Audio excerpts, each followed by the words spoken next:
क्या कॉरपोरेट जगत के तनाव को दूर करने का उपाय भगवद गीता के पास है? प्रतिस्पर्धी माहौल और स्टार्टअप की भागदौड़ में गीता कैसे मदद करती है?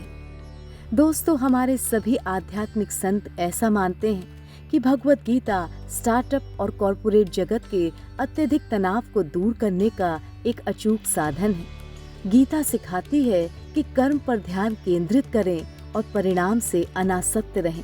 इससे भविष्य की चिंता मिटती है, निर्णय लेने की क्षमता सुधरती है और दबाव में भी मानसिक संतुलन बना रहता है। सद्गुरु कृष्णानंद जी महाराज ने बताया है कि विपरीत परिस्थिति में गीता के ज्ञान का कैसे प्रयोग करें।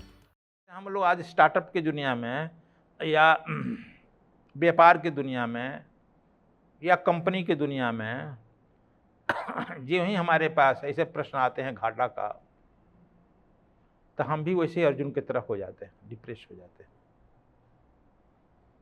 इसलिए गीता की अब समझिए कितनी बड़ी जरूरत है। गीता कहता है शांत हो जाओ। हड़बड़ी में, जल्दबाजी में निर्णय गलत होता है। भावावेश में लिया गया निर्णय भी गलत होता है। शांत मन करके निर्णय लो, श्वासों पर गहरा ध्यान दो। इसीलिए गुरु के शरण में जाओ। या गुरु है अर्जुन कृष्ण, गुरु के शरण में जाओ। अर्जुन कृष्ण को गुरु मान नहीं रहा है। गीता होने के एक और बड़ी कारण है। ये जानता है ग्वाला है, मैं जन्म जाता राजा हूं। ये तो राजा भी नहीं है। कृष्ण के बाप भी राजा कहीं के नहीं थे। कृष्ण के खानदान का राजाओं में शादी हुआ है, परंतु राजा नहीं है कहीं के। राजकुमार भी नहीं है। यह तो कहीं के मोर के दौड़ाकर पाख तोड़कर बांध लिया है। मुकुट भी नहीं बन सकता है। ये मुकुटधारी राजा नहीं है, मुकुटधारी राजा होता है। मैं तो विश्वविद्यालय में पढ़ा हूँ, विदेश से डिग्रियाँ लेकर आया हूँ। विदेश से लाया है ना डिग्री, शिवलोक से, इंद्रलोक से। ये कहाँ से ग्वाल लोक से लाया है क्या? गाय लोक से लाया, कहाँ से लाया है? इसलिए वो जानता था कि हमारे शस्त्रार्थ में टिकेगा नहीं, और मैं जब तर्क करूँगा तो ये भाग चलेगा। इसलिए जैसे बसंत के में देखे होंगे वृक्ष में पत्ते कितने निकलते हैं, उसी तरह से एक श्लोक में 3-3, 4-4 प्रश्न आ रहे हैं। प्रश्न जानने की जिज्ञासा नहीं, उत्तर जानने की जिज्ञासा नहीं है। उसमें है कि इतना प्रश्न कर दे कि धराशायी हो जाए, जाने नहीं मैं छोड़ कर चल दूं।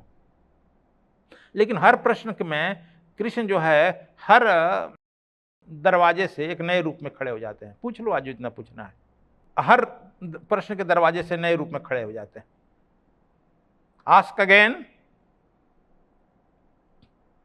तो इसलिए वह कहता है गुरु मानने पर तैयार नहीं है। कहते हैं मेरे गुरु तो भी द्रोणाचार्य हैं, कृपाचार्य हैं। ग्वाला कहीं गुरु होता है? एक यह भी प्रश्न है। इसलिए प्रश्नों की बौछार लग रही है। तो 10वां अध्याय में जाकर सरेंडर किया है। तब उन्होंने कहा है दिव्य दृष्टि दाम है। दिव्य दृष्टि कहे हैं, दूरदृष्टि नहीं कह रहे हैं। अब दिव्य दृष्टि केवल कृष्ण ही जानते थे उस समय पर। मैंने कहा ओनली कृष्ण। समय का सदगुरु एक होता है जी, उसी से सब प्रकाशित होता है। सूर्य एक होता है, सूर्य के नक्षत्र मंडल में उसी से प्रकाशित होता है। तो दिव्य दृष्टि दाम पॉकेट में नहीं रखे थे कि उठाए और निकाल कर दे दिए। जब उसमें वह स्थिति क्रिएट हो गई, वहाँ पहुँच गया कि अब देख सकता है मुझे, जान सकता है, तब कहे देख मुझे। अब विराट रूप देखने लगा।